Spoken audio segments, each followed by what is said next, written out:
Bonjour à tous. Bonjour à tous. Nous sommes dans la deuxième vidéo au sujet du prophète Joël. Le prophète Joël, dans la première vidéo, c'est le premier chapitre, nous avons vu que Joël annonçait que le jour du Seigneur était proche. Il annonçait le besoin de repentance, le besoin de revenir au Seigneur. Et les malheurs du chapitre 1 n'étant fait que l'annonce et la préfiguration d'une invasion militaire colossale, un jour de jugement du monde et d'Israël, un jour de jugement pour tout homme, qui sera sans aucune comparaison avec tout ce que les guerres du monde ont connu. Il s'agit donc d'un jour que Dieu prépare pour Israël et pour toutes les nations, un jour qui fera trembler de peur. Abias en avait parlé.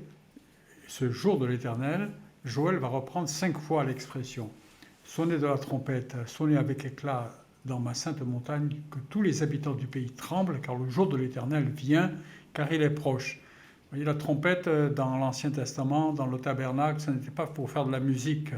On sait que la musique ne sera attachée à la parole et au culte qu'à partir de David, du roi David et du temple. Mais la trompette, elle a toujours été un signal d'avertissement, de départ et d'avertissement. Et là, c'est avertir. Il y a une trompette qui sonne. La trompette a sonné, c'est pas toujours pour partir dans le ciel, c'est pour être averti qu'un jugement vient. Un jour avec peu de lumière et beaucoup d'angoisse, un jour de ténèbres, d'obscurité, un jour de nuées et d'épaisses ténèbres, et comme l'aurore qui s'étend sur la montagne. Alors, c'est le jour de nuées et d'épaisses ténèbres. On ne sait pas s'il va provenir de guerre, des armes, de la pollution terrestre, ou si c'est un phénomène naturel, ou si c'est Dieu qui va faire un phénomène naturel, un cataclysme, ou bien des armes nucléaires. On ne sait pas. Et chacun fait. Moi, je ne dirais rien. On verra. Attendons ce jour. Mais ce qui est clair, c'est que c'est un jour qui est comme l'aurore qui s'éteint sur les montagnes. Vous voyez, l'aurore, ça veut dire quand le soleil se lève, il y a un point sur les montagnes où on voit le rouge du soleil qui apparaît.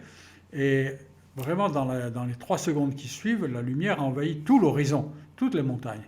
C'est-à-dire le jour de l'éternel, il est quelque chose de similaire. Vous voyez, il va partir d'un point donné, là où le soleil pointe dans les montagnes, et puis soudainement, il embrase la terre entière. Donc il va y avoir un phénomène de guerre locale.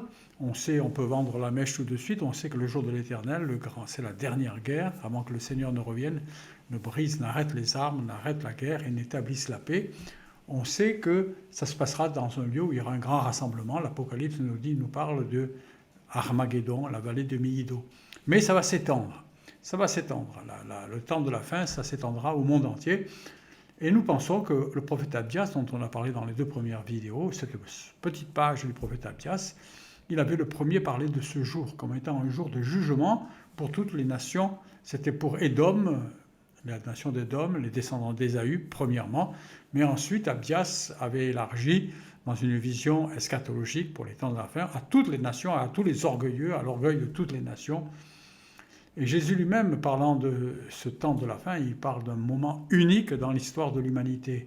En ce temps-là, Jésus dit, la détresse sera plus terrible que toutes celles qu'ont connues depuis le commencement du monde jusqu'à maintenant, et il n'y en aura jamais plus de pareil.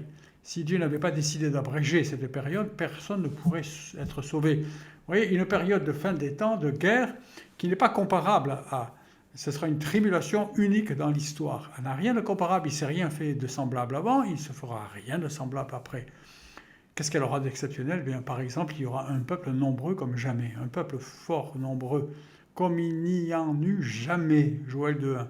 Et après lui, il n'y en aura point d'autres, jusqu'aux générations des générations. Le livre de l'Apocalypse nous parle d'Armageddon et nous révèle que ce rassemblement sera convoqué par 3 esprits impurs, esprits méchants dont Paul nous parle et nous dit dans Éphésiens que nous n'avons pas à lutter contre la chair et le sang, mais contre des esprits méchants.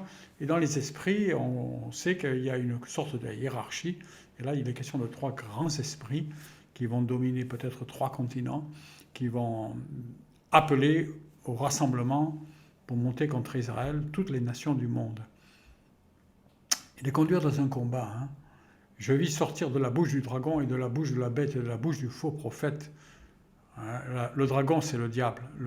La bête, c'est l'antéchrist. Et le faux prophète, c'est son faux prophète. Il y aura quelque chose de démoniaque, de religieux. 3 esprits impurs semblables à des grenouilles. La grenouille, ça gonfle, oui, ça fait gonfler les gens, ils se croient forts contre Dieu. Ce sont des esprits, des démons qui font des prodiges. Il y aura une grande séduction et qui vont vers les rois de toute la terre afin de les rassembler pour le combat du grand jour du Dieu Tout-Puissant. Cette séduction, elle a commencé, elle est dans le monde, elle est dans notre culture, nous vivons avec, nous ne nous en rendons plus même compte. Mais combien de gens aujourd'hui ne croient plus en Dieu à cause de la science? J'ai même rencontré dernièrement en Alsace un gars qui avait l'air normal, une trentaine d'années, un gars éduqué. Et je lui dis, alors vous croyez en Dieu? Il me dit, pas du tout. Pas du tout. Alors je lui dis, alors vous croyez que le monde, que tout cela qu'on a devant nous est créé par hasard? Il me dit, non, non, pas du tout. Alors j'ai dit, si c'est pas Dieu, si c'est pas le hasard, qui l'a créé? Il m'a dit, c'est la science. Maintenant, on rencontre même des gens qui croient que la science a créé le monde. Ça, pour moi, c'est un degré supérieur de folie. Ils les rassemblèrent, ces esprits méchants, ils veulent tous les rassembler dans un lieu appelé en hébreu Armageddon. Je vous le signale tout de suite, je n'ai pas mis de carte, mais Armageddon, c'est au nord d'Israël, c'est la région du nord. Et nous allons voir qu'il y aura une autre guerre, d'autres guerres qui sont évoquées. Et c'est un peu le problème de Joël et de tous les prophètes. Ils regardent dans l'avenir, l'Esprit leur parle, leur montre des choses, et en fait, ils parlent d'un même événement. L'événement, c'est le jugement. Mais il va y avoir le jugement des nations, le jugement final, Armageddon. Mais il va y avoir un autre jugement, une autre guerre, un autre conflit, dans une autre vallée, qui sera le jugement des nations voisines d'alentour, les voisins d'Israël, pas le monde entier, mais les voisins d'abord. On aura un premier traitement. Et puis il y aura une autre guerre dont on parlera un peu plus loin. Et Ézéchiel a tendance à mélanger, dans ces deux chapitres que nous étudions là maintenant, il va mélanger les trois. Quelques paroles seront en référence à Armageddon et les autres paroles sont en référence aux deux autres guerres. Certains commentateurs, disons-le, annoncent que lors de la fin des temps, la dernière guerre, cette rassemblement d'Armageddon, ils disent qu'il n'y aura pas de combat. Parce qu'en fait, ils ne lisent que l'Apocalypse, mais pour comprendre les temps de la fin, l'Apocalypse, c'est quelque chose qui ajoute, comme on dirait, une cerise sur le gâteau, mais le gâteau, c'est les prophètes. C'est-à-dire, c'est Ézéchiel, c'est Jérémie, c'est Joël, c'est Michée, c'est Sophonie, c'est Ésaïe, bien sûr, tous les prophètes. Il faut mettre tout ça ensemble. On a un puzzle de morceaux à rentrer ensemble. Et si on ne regardait qu'au livre de l'Apocalypse, comme on fait certains, alors on a l'impression qu'à Armageddon, le Seigneur rassemble une immense armée et vient la détruire. Mais ce n'est pas vrai. Il y aura des combats. Vous voyez, il n'y aura pas de combat, certains disent, à l'occasion de ce gigantesque rassemblement d'armées. Mais ce n'est pas du tout ce que nous laissent entrevoir Joël et Zacharie. Effectivement, Joël parle d'une avancée dans les terres. Devant lui, un feu dévore, une flamme brûle après lui. Le pays était comme un jardin d'Éden et après lui, l'ennemi, ça devient une solitude, un désert et rien ne lui échappe. Et ce qu'on voit dans ce combat de la fin, c'est que les armes seront d'un type étonnant. Disons-le, ce sont des armes ultramodernes qu'on ne voit pas encore aujourd'hui, mais qui sont en train de se développer depuis 10 ans, 15 ans. Vous voyez, leur aspect était comme ces guerriers qui vont venir dans cette dernière guerre de la fin des temps, ce jugement final. C'est les événements de l'Apocalypse, d'Armageddon et ce qui vient après. Leur aspect était comme l'aspect des chevaux, mais ils courent comme des cavaliers, ils sautent, ils font des bruits comme du char au sommet des montagnes, comme le bruit d'une flamme de feu qui dévore, comme un peuple puissant rangé en bataille. Ouais. Ça a la sveltesse des chevaux, des cavaliers, mais ça pétarade, ça fait du feu. Et les peuples sont angoissés, et quand ils les voient, les visages pâlissent, parce qu'ils sont nombreux, mais plus que ça, on va comprendre, ils pâlissent parce qu'ils sont face à un phénomène qu'ils n'ont jamais vu, quelque chose de terrifiant, au-delà de la peur incompréhensible causée par une telle armée si nombreuse. L'angoisse viendra de la surprise de découvrir des armes nouvelles, des comportements nouveaux et stupéfiants. Ils n'ont ni peur, ni précipitation. Ils courent comme des hommes forts, ils escaladent les murailles comme des hommes de guerre, ils marchent chacun dans son chemin, ils ne changent pas leur sentier, ils ne se pressent pas l'un l'autre, ils marchent chacun dans sa route, ils ne se précipitent pas à travers les traits. Les traits, ça veut dire les projectiles, ce qu'on leur tire dessus, et ils ne sont pas blessés. On ne peut pas les blesser. Oui. Et en fait, on comprend qu'aujourd'hui, c'était texte qui était incompréhensible il y a 50 ans, mais aujourd'hui, vous savez que la robotique française en particulier, l'INERIA, l'Institut national de la recherche en informatique et automatique, travaille beaucoup sur la robotique. La robotique se développe depuis la dernière guerre mondiale, on va dire. Le contrôle optimal, ce qu'on appelle aujourd'hui le contrôle optimal est devenu l'IA, l'intelligence artificielle, qui est une nouvelle terminologie pour mettre à la mode les choses qui sont en route depuis 40 ans. Les mathématiciens travaillent beaucoup sur le contrôle, la commande des robots. Et la robotique s'est intensément développée pour les besoins du nucléaire. Vous savez, pour la maintenance dans les zones nucléaires, dans les centrales où l'homme ne peut pas aller, pour laver les vitres dans les gratte-ciel, pour faire un tas de choses. Et puis dans l'industrie automobile, vous pouvez voir que toutes les autos sont construites par des robots et que partout maintenant dans l'industrie, il y a des robots. Et figurez-vous que, comme toujours, quand la science progresse, il y a une partie cachée de l'iceberg, qui est la partie majoritaire, c'est l'armée, c'est la guerre. Et les armes sont robotisées depuis 15 ans maintenant et dans tous les champs de bataille. Les robots sont de plus en plus présents depuis 2004, en particulier dans les guerres du Moyen-Orient. Le président Poutine a déclaré dernièrement que celui qui maîtrisera le premier l'intelligence artificielle sera le maître du monde. Nous pouvons trouver beaucoup de littérature en ligne sur ce sujet du progrès des robots, en particulier les robots tueurs dans la guerre. Tapez robots tueurs ou robots dans la guerre, vous allez trouver des pages et des pages, des vidéos, des photos très intéressantes. Vous voyez des robots faire des sauts périlleux, vous voyez des robots faire des choses impensables. Et comme tout le monde vient d'être bouleversé dans les 10 dernières années par l'apparition des smartphones, vous avez tous votre smartphone avec plusieurs gigas de mémoire, etc. Des choses qui étaient folles, impensables il y a 5 ans, 6 ans, de l'Internet haut débit. Nous savons que les travaux de la recherche en matière de robotique depuis 40 ans commencent à produire des résultats qui laissent entrevoir un bouleversement total dans plusieurs domaines. Dans l'hôpital, dans les services, on le sait, dans plein de domaines, mais d'abord, comme toujours, dans les armes.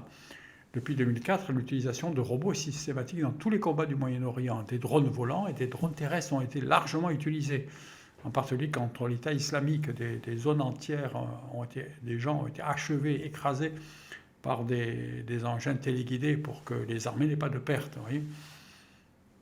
Et ça soulève des grandes discussions, des grands problèmes ethniques, de savoir si un des robots peut décider de tuer quelqu'un ou pas. C'est des gros problèmes. Mais pensez-vous qu'on va émettre des règles internationales et pensez-vous que quelqu'un comme Hitler s'assiera sur tout règlement international quand il aura ses armes?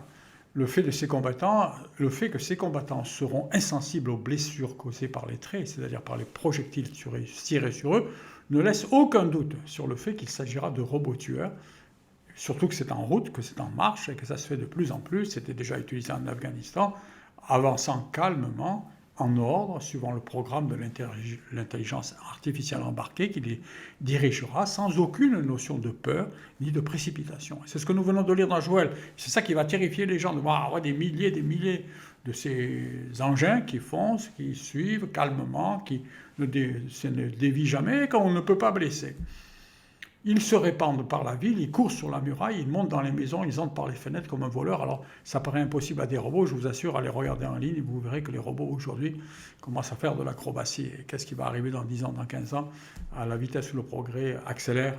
Le fait de monter sur les murailles, de passer, ces inventions d'un type nouveau, il y a des phénomènes inhabituels. Devant eux, la terre tremble, les cieux sont ébranlés. On peut imaginer qu'il y aura des armes, qu'il y aura des détonations. Le soleil et la lune sont durcis. Et les étoiles retirent leur splendeur. Alors là, il y a peut-être un accompagnement de phénomènes du Seigneur dans le ciel, mais peut-être c'est le fait d'armes, peut-être il y a des tremblements de terre, peut-être il y a tout en même temps. Le Seigneur va faire tout concourir, va intervenir, on sait que le Seigneur interviendra. Si les évasions de sauterelles et dévastations avaient eu pour but de travailler les consciences, l'annonce du jour de l'Éternel avait pour but de réveiller un peuple bercé, endormi, dans une ambiance de mensonges généralisés et de fausses sécurités comme l'est notre monde actuel. Israël sera bercé par la sécurité dans laquelle il sera rentré en faisant une alliance avec le faux Messie, l'Antichrist qui se présentera.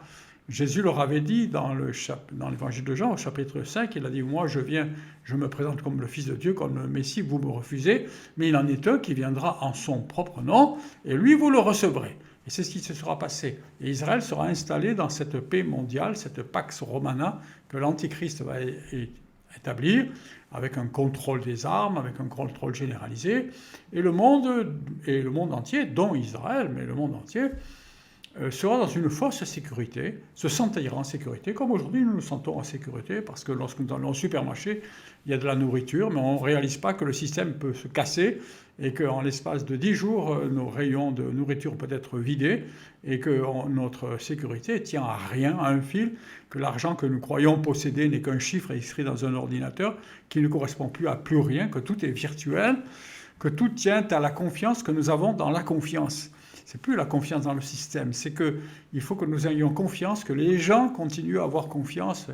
Et tout cela peut se détraquer avec les bruits de guerre qui sont au milieu de nous, même en Europe, et tous les dérèglements qui se produisent.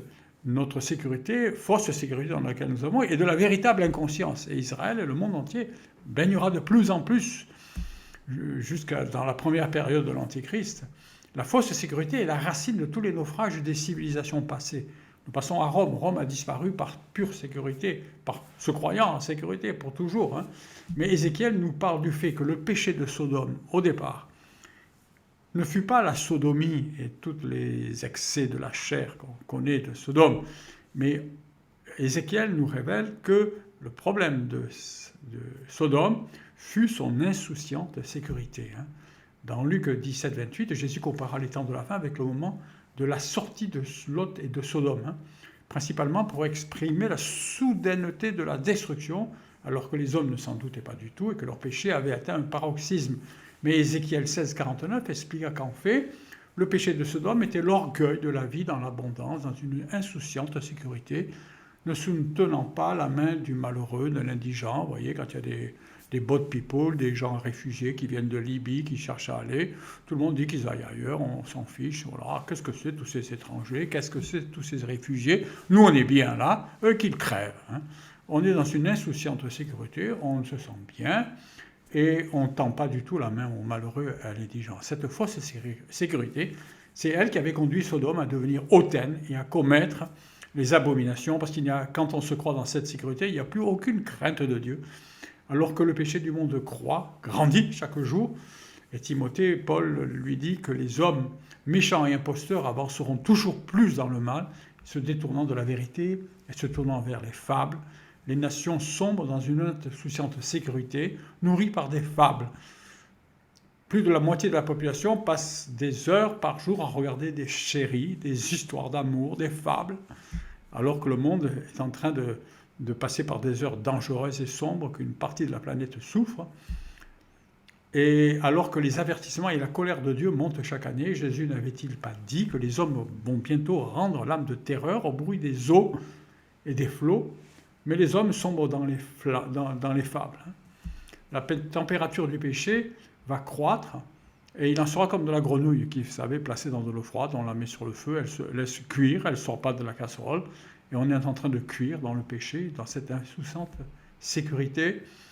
Et l'apparition de l'impie, de l'Antéchrist et du système de la fin, qui sera censé nous sauver de la catastrophe économique, de tous les problèmes de dérèglement qui vont apparaître, qui sont destructeurs, de réchauffement, de toutes les catastrophes. L'apparition de cet impie qui proposera une paix mondiale basée sur un contrôle, il va se faire par la puissance de Satan avec toutes sortes de miracles mensongers. J'accélère dans ces notes. Et Joël nous dit, et l'Éternel fait entendre sa voix. Mais l'Éternel va faire entendre sa voix. L'Éternel va défendre Israël, va intervenir. On ne comprend pas très bien le rapport de force, comment toutes les nations du monde montrent exactement quelle est la situation. Mais on comprendra un peu plus loin dans les prophètes suivants. Mais il y a Jésus, il y a le Seigneur qui va intervenir. Et Joël dit, qui pourra résister à l'armée de Jésus le roi? Il semble bien que Joël nous parle de l'intervention de l'armée céleste contre cette armée internationale de la fin des temps. Vous voyez, on est dans l'Apocalypse, dans Joël. Et l'Éternel fait entendre sa voix devant son armée, car son camp est très grand. Et l'exécuteur de sa parole est puissant, parce que le jour de l'Éternel est grand et fort. Qui pourra supporter contre le Seigneur? Si on ne se repent pas, qui pourra supporter la colère de Dieu sans être détruit? Quelle est l'insolence de ces armées qui vont monter contre Jérusalem pour régler le sort de Dieu, pour régler cette chose, la mettre en équation, en intelligence artificielle, régler, séparer, partager Jérusalem, les lieux saints, régler une fois pour toutes Bush avait lancé la feuille de route. La feuille de route, c'était le programme en 4 grands points qui allait définitivement régler le problème de la religion, de la foi de Jérusalem. Voilà. Quelle folie! Qui pourra tenir devant Dieu? Parce qu'en effet, dans le ciel, le Seigneur dispose d'une armée bien plus puissante. On le sait. C'est ce que Jésus avait dit à Pilate.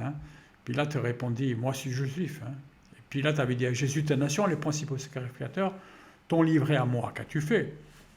Et Jésus avait répondu, mon royaume n'est pas de ce monde, répondit Jésus. Si mon royaume était de ce monde, mes serviteurs auraient combattu pour moi, afin que je fusse pas livré aux Juifs. Mais maintenant, mon royaume n'est point d'ici-bas. Mais ce jour-là, à la fin des temps, le royaume va venir. Et cette armée puissante et les serviteurs de Jésus, ils vont combattre. Et Pilate lui dit, tu es donc roi. Et Jésus répondit, tu le dis, je suis roi. Le roi des rois, je suis né, je suis venu dans le monde pour rendre témoignage à la vérité. Mais maintenant, il viendra dans le monde une seconde fois avec son armée. Et il a dit qu'il apparaîtra dans une grande gloire et sans péché. Et il viendra établir le royaume. Et ses serviteurs combattront. Et qui pourra tenir contre l'armée de Dieu? Et c'est ce qu'il a dit. Qui pourra résister? Son camp est très grand. L'exécuteur est puissant. Alors c'était le moment. Joël a appelé le peuple. Puisqu'un tel jour de jugement arrive, qu'Israël va être dans un très grand danger, que seul Dieu peut le secourir, alors c'est le moment de supplier et de prier. L'annonce de ce jour terrible avait pour but d'appeler les peuples à la repentance. Ainsi, Joël 2,12 dit, « Ainsi encore maintenant, dit l'Éternel, revenez à moi de tout votre cœur, déchirez vos cœurs et non vos vêtements. » Nous avions dit ces choses.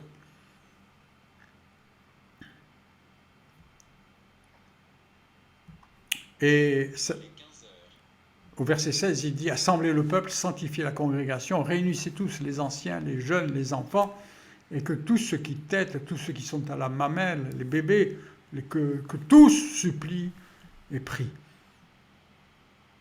Et ceci paraphrasait une situation qui s'est passée en Juda, du temps du roi Josaphat. Dieu accordait une délivrance. Il allait accorder une délivrance de la même façon qu'à Josaphat. Dans le 2 Chroniques 20, il y a un passage merveilleux. Le roi Josaphat a été attaqué par les ennemis. Et alors, avec tous les enfants, les petits, les grands, tout le peuple, il a prié, il a supplié. Et il y a eu une grande délivrance. On ne sait pas. Ce n'est pas vous qui combattrez. Il y a une grande délivrance. Dieu a mis une embuscade. Et les ennemis se sont entretués. Et Israël n'a pas eu vraiment à combattre. Au 4e jour, ils ont fait la fête. La guerre a duré 3 jours. Ils ont été débarrassés de leurs ennemis en 3 journées dans une vallée qui s'appelle... On en reparlera. Alors, il y a cette phrase de Joël 2,16 qui dit que l'époux sorte de sa chambre et l'épouse de sa chambre nuptiale.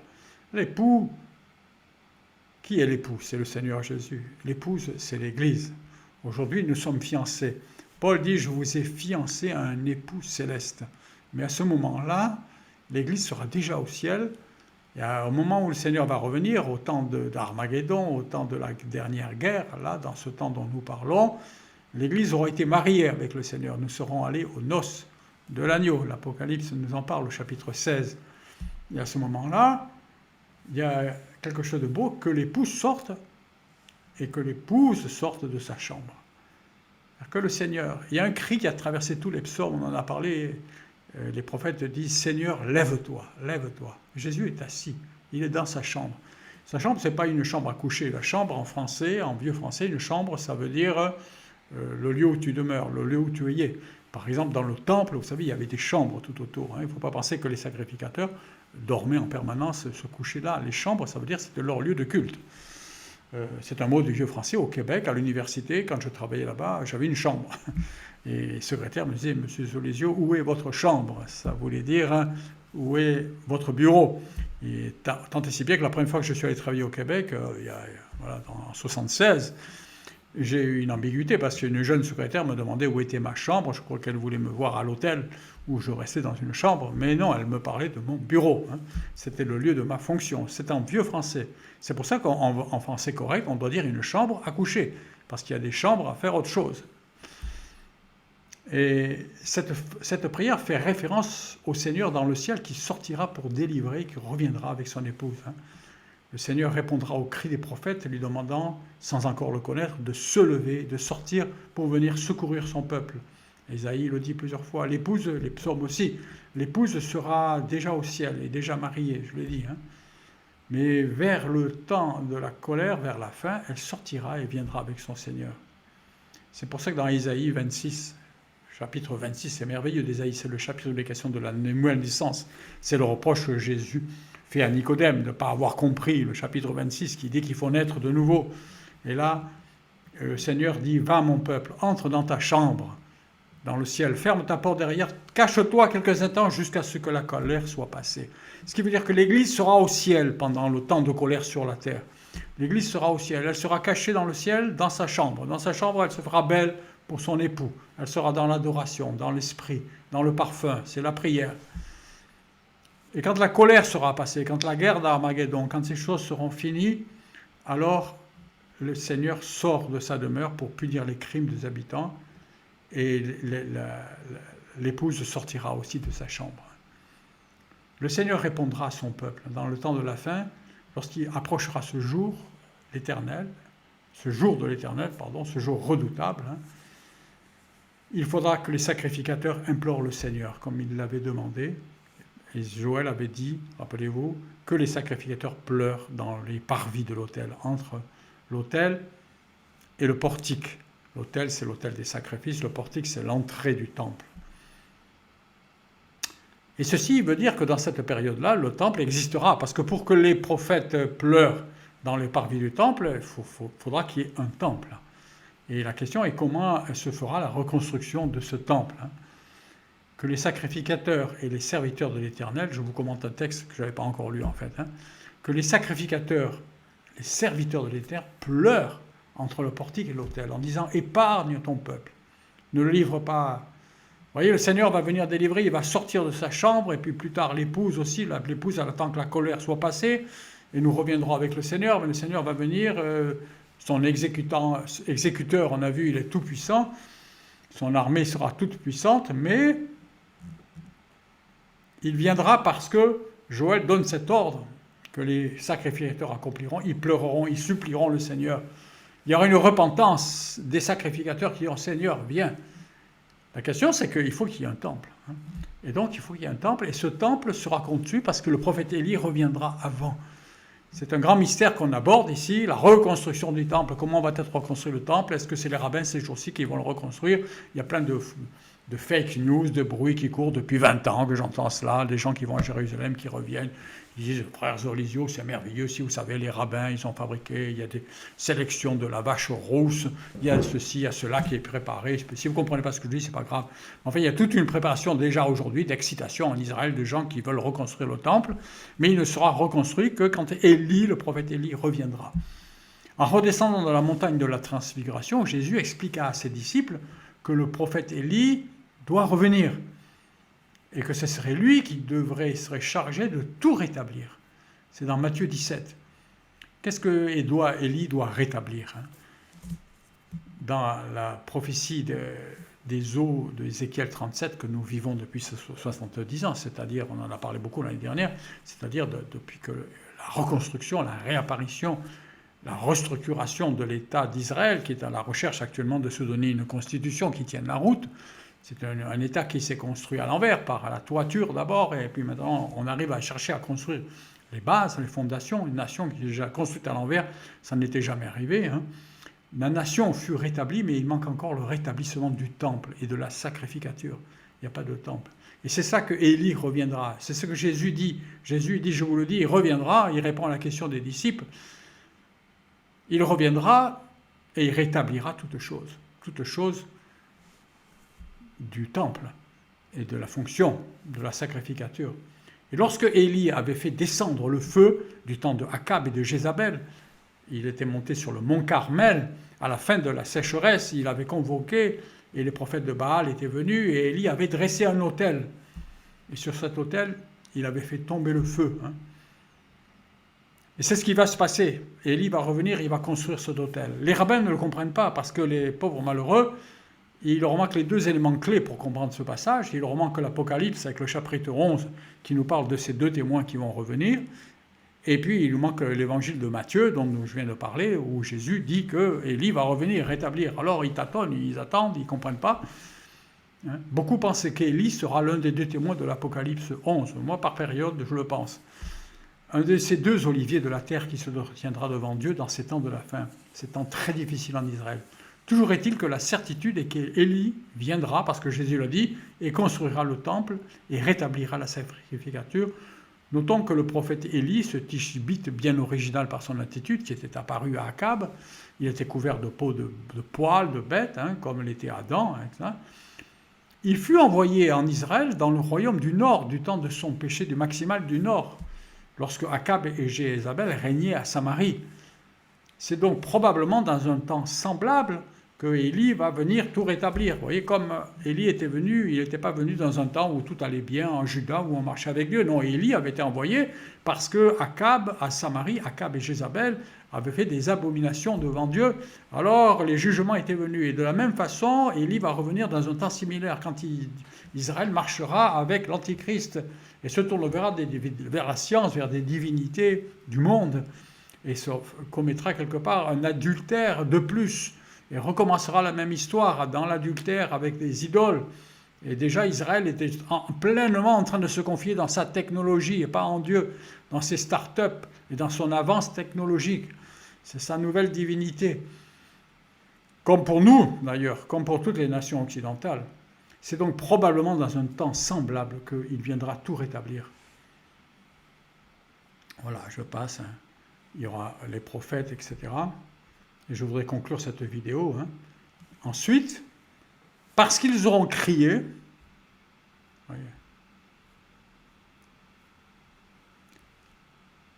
l'Éternel sera jaloux pour son pays et aura pitié de son peuple. Parce que les sacrificateurs auront crié. Ils vont faire cela. Vous voyez, quand Élie sera venu, il rétablira le temple. Israël ne sera pas encore converti. Il y aura seulement quelques sacrificateurs, mais Israël ne sera pas converti. On sera encore dans le temps de l'Antichrist. Et vous savez, en 2 secondes, je dois vous dire, parce que le temps est à la fin, mais les 2 témoins, ils vont déranger le monde entier, et Israël aussi. Mais les sacrificateurs se tourneront vers Dieu, ils crieront, et Dieu les entendra. Et il y aura une délivrance. Et en particulier, une délivrance inattendue, c'est qu'avant le jour de la fin, il y aura une invasion du Nord, bien avant. Et le Seigneur leur dit, puisque vous criez pour être délivrés au jour de la fin, je vais vous garder aussi contre l'ennemi du Nord qui arrive. Ce sera la prochaine vidéo. Je vous salue, je vous embrasse. Pour ceux que je connais du moins, à bientôt. Arrêtez de partager et terminé.